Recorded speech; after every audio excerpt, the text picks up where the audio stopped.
Rebonjour, alors comme promis, voici la présentation du volume 5 de la collection Hachette de Warhammer 40 000 Conquest. Il s'agit donc en fait d'un fascicule et d'une seule figurine. On va voir ce qu'il y a là-dedans. Je rappelle donc que depuis le numéro 3, ces collections pour chaque fascicule et pour chaque plus produit, j'allais dire, vous devez payer 9,99 €, c'est-à-dire 10 €. Voilà, donc on va voir ce que donne ce numéro 5. Encore une fois, merci à Eric de m'avoir fourni ces numéros et on passe immédiatement à l'ouverture du sachet. Alors cette fois-ci on va peut-être faire le contraire, pour commencer par la figurine parce que bon, il n'y en a qu'une. Très gros socle, hein. J'imagine que c'est normal pour des figurines particulières qui sont carrément nommées, hein. J'imagine que ces capacités sont aussi particulières et exceptionnelles. On a là donc une armure de Space Marine, je vais pas dire classique mais pas loin. Je pensais qu'il y aurait des calcomanies, non en fait ce que je pensais être une planche de décalcomanie, c'était en fait l'étiquette ou plutôt un autocollant pour prévenir qu'il faut pas laisser ça à des enfants de moins de 36 mois, patati patata. Donc voilà ce que ça donne pour la grappe. Je note en tout cas que ce que je ne pourrais pas faire en décalcomanie, je pourrais le faire de toute façon en peinture directement en faisant gaffe, puisque les logos et tout ça sont gravés dans la pièce carrément. Et c'est le cas aussi, voilà, pour ce morceau d'armure là. Et sinon vous avez carrément deux têtes, une avec casque, une autre sans casque.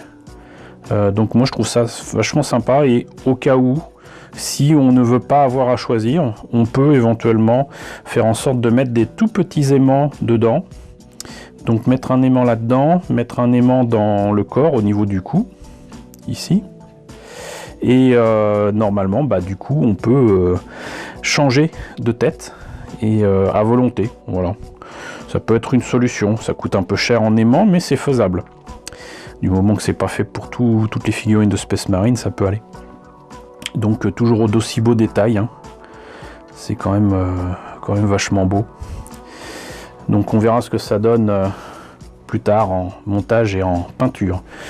Pour le fascicule lui-même, donc assemblé peindre le lieutenant Kelsius, équipement les épées énergétiques, donc apparemment c'est certainement une épée énergétique. Utilisez les héros dans vos parties. Alors j'espère qu'il n'y a pas de jeu de mots, mais on va voir ce que ça donne à l'intérieur. Donc bah, si c'est le lieutenant Kelsius, l'illustration est quand même vachement plus badass que la figurine, hein, sincèrement. Mais bon, c'est sympa aussi, pourquoi pas. Là pareil. Et lieutenant Primaris Kelsius. Stratégie, commandement, combat d'infanterie, lieutenant, épée énergétique, pistolet bolter.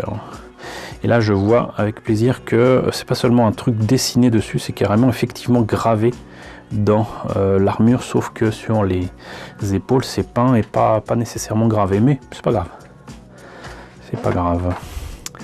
Donc genouillère, casque, apparemment son casque, il y a peut-être des choses particulières à mettre dessus. Ce sera pas si évident que ça à peindre. Les armes énergétiques.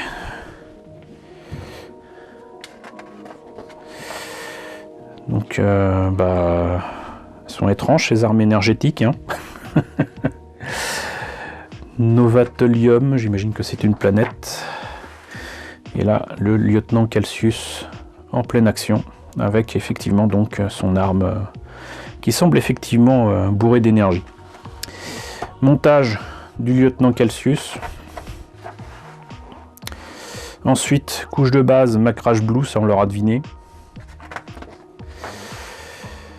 Du noir pour l'épée et certains détails de l'armure.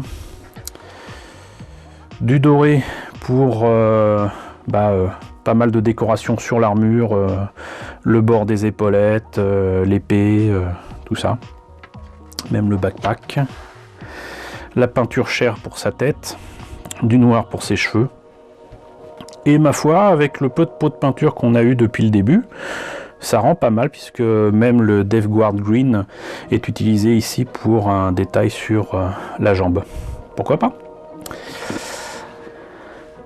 Combat héroïque, ça je m'en fiche. Règle additionnelle, je m'en fiche aussi. Et si le numéro 6 était décevant avec de nouveau des figurines de Plague Marine, donc ils appellent ça des renforts Death Guard, le numéro 7, c'est vos premières peintures Shade. Chapitre successeur ultramarine, nouvelles règles pour vos batailles. Ces peintures changeront vos figurines, donc avant, après, du non-oil et du Agrax Earthshade. Et effectivement, ça c'est vachement bien. Et alors ça, par contre, si c'est les gros pots et non pas un petit pot, le numéro 7 est intéressant parce que même à 10 €, ça vous fait les deux pots qui sont normalement à plus de 7 €, je crois. Au lieu de 14 €, vous payez 10 € pour ces deux pots. Donc vous économisez quand même 4 €, ce qui est quand même pas mal. Donc à la rigueur, si je vois ça en kiosque, même moi je serais tenté de prendre parce que c'est des pots qu'on utilise tout le temps.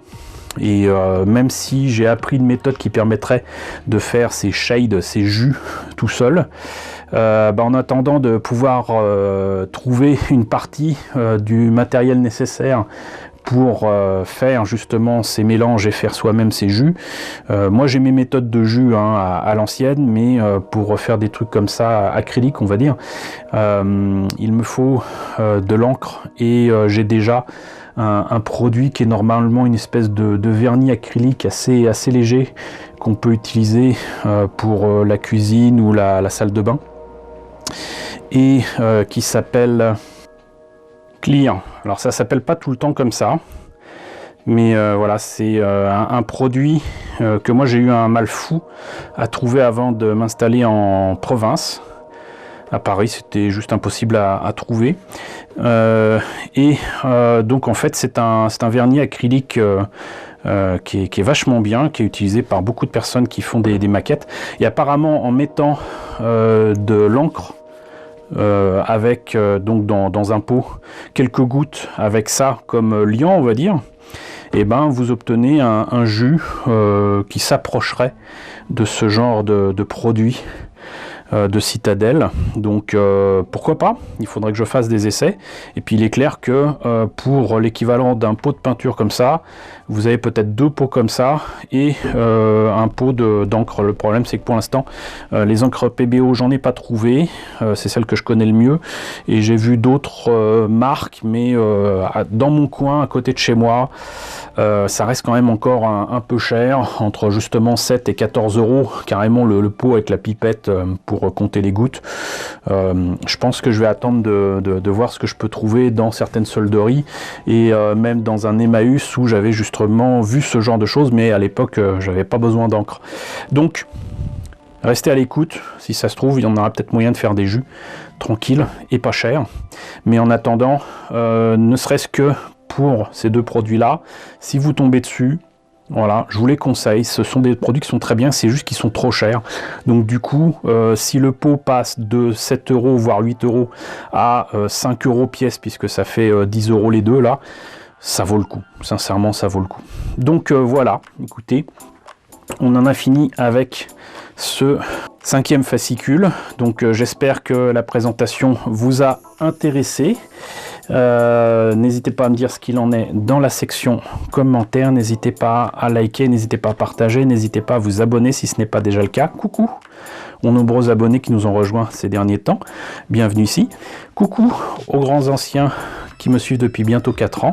Merci à tous de votre fidélité, merci à tous surtout de votre soutien. Je vous laisse avec le générique de fin, avec les contributeurs de la chaîne sur Tipeee et sur Paypal. N'oubliez pas que vous pouvez faire partie de ces contributeurs.